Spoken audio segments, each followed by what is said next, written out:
everyone, welcome back to my YouTube channel. Welcome to another exciting vlog. তো এখানে আমি ready করছি বিশ্বকর্মা পুজোর অর্ডার। ইয়েস, এত দেরিতে এসে বিশ্বকর্মা পুজোর অর্ডার। এই অর্ডারটা অ্যাকচুয়ালি ছিল GRSE অর্ডার, যার ফুল ফর্ম হচ্ছে garden reach ship builders and engineer. আমি থাকি হচ্ছে গার্ডেন রিচে। যারা গার্ডেন রিচ চেনো না, কলকাতার একটা মোস্ট ফেমাস জায়গা হচ্ছে garden reach. Actually garden reach ship বিল্ডার্সে তৈরি হয় সমস্ত রকমের জাহাজ। যেমন কিছু মাস আগেই একটা যুদ্ধের জাহাজ লঞ্চ করেছিল, যার জন্য এখানে রাষ্ট্রপতি, রাজ্যপাল সহ অনেক হেভি ওয়েটের মানুষজনের সমাবেশ হয়েছিল। যাই হোক, গার্ডেন রিচের ব্যাপারে জ্ঞান দিতে দিতে এখানে আমার সবকটা লাড্ডু ভালোভাবে প্যাকেট হয়ে যায়। আর এখানে আমি সেলো টেপ লাগাচ্ছিলাম, তার একমাত্র কারণ হচ্ছে লাড্ডুগুলো ছিল লুজ, তাই এদিক ওদিক যাতে হেলে না যায়, তাই একটুখানি সেলো টেপ দিয়ে টাইট করে দিয়েছিলাম। প্রত্যেকটা বক্স আমি ব্যাগের মধ্যে ঢুকিয়ে পুরো রেডি করে দিয়েছি। আর এখানে আমি একটুখানি নিজের OOTDটা দেখাচ্ছি আর নিজেকেও একটুখানি দেখাচ্ছি।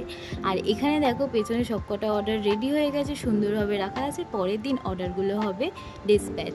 আমি আর বাবাই যাব অর্ডারগুলো ডেলিভারি দিতে। আর এখানে মা এসে বলছে, বাহ, সব কটা অর্ডারই রেডি হয়ে গেছে, দেখছি খুব সুন্দর। আর আমার না মাকে দেখলেই খিদে পেয়ে যায়। তো মা বলে, তোরা তো প্রভুজিতে ভিজিটে গিয়েছিলিস, তো ওখান থেকে তো অনেক কিছু এনেছিস, ওগুলোই খা।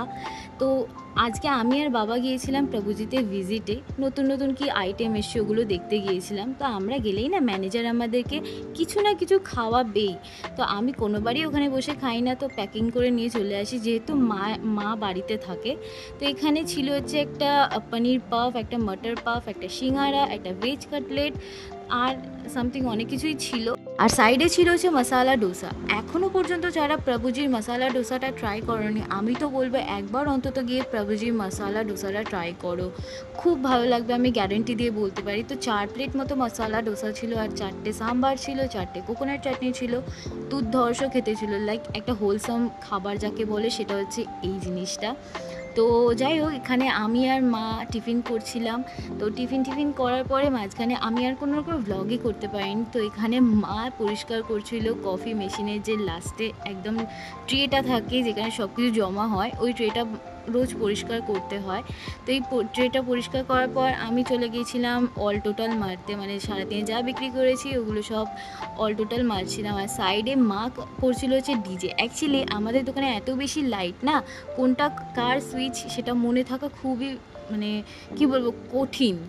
তো এখানে মা লাইক ডিজে করছিল সাইড দিয়ে, আর আমি এখানে অল টোটাল মারছি। তো সব কিছু গুলিয়ে দেওয়ার পরে এখানে আমাদের ডিজে আর্টিস্টকে দেখে নাও। তো যাই হোক, আমার এখানে সব কিছু গুলিয়েও গেছিলো, আবার আমাকে নতুন দিয়ে করতে হয়। তো সব কিছু হয়ে যায় কাজ। বাবা এখানে শাটার ফেলে দেয়, আমরা আস্তে আস্তে বাড়ির দিকে রওনা দিই। তো চলো বাড়িতে গিয়ে স্কিন কেয়ার একটুখানি করা যাক।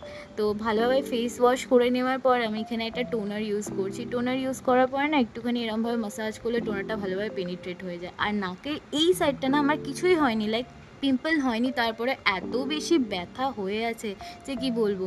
তো যাই হোক, টোনারটা যতক্ষণভাবে স্কিনে অ্যাবজর্ব হচ্ছিলো, আমি ভাবলাম যে চুলটা একটুখানি ভালো করে আঁচড়ে নিই, একটু জ্বরটা ছাড়িয়ে নিই। আর এটা হচ্ছে আমার অল টাইম লাইক একটা হোলি গ্রেল প্রোডাক্ট যাকে বলে না, সেটা হচ্ছে বোরোলিন। টোনারটা ভালোভাবে অ্যাবজর্ব হয়ে যাওয়ার পরে আমি পুরো ফেসে বোরোলিন অ্যাপ্লাই করব। জানি না বড় বড় ইনফ্লুয়েন্সাররা কেন বোরোলিনকে কোনো রকমভাবে প্রমোট করে না। আমি তো বলবো চোখ বন্ধ করে বোরোলিনকেই আমি শুধু ভরসা করতে পারি। আমার অয়েলি স্কিন, লাইক হেভি একটা অয়েলি স্কিন, তারপরেও আমি সারা রাত বোরোলিন মেখে শুয়ে পড়ি। পুরো ফেসে সহ লিপসে আমি ভালো করে বোরোলিনটা অ্যাপ্লাই করে নিলাম। আর এই নাকের সাইডটা এত আমার যন্ত্রণা করছিল, তো মা বললো যে একটুখানি চুন অ্যাপ্লাই করে নে। আর ভাগ্যিস আমি তার আগে বোরোলিন অ্যাপ্লাই করে নিয়েছিলাম, কারণ ডাইরেক্ট স্কিনে চুনটা অ্যাপ্লাই করা আমার একটুখানি লাইক রিস্ক বলে মনে হচ্ছিলো। তো মা বললো পুরোপুরিভাবে চুনটা ভালো করে অ্যাপ্লাই করে নিলে নাকি ব্যথাটা চলে যাবে। আর সত্যি ম্যাজিকের মতো, মানে আমার নেক্সট দিন ব্যথা কিছুই নেই, লাইক একটা পিম্পলসও হয়নি, কিছুই হয়নি। তো ব্যথাও চলে গেছে, সত্যি ম্যাজিকের মতো চুনটা কাজ করলো। তো এখন যেহেতু দুর্গাপূজা একদম সামনে, তাই টিভিতে অনেক রকমের প্রোগ্রামও হচ্ছে।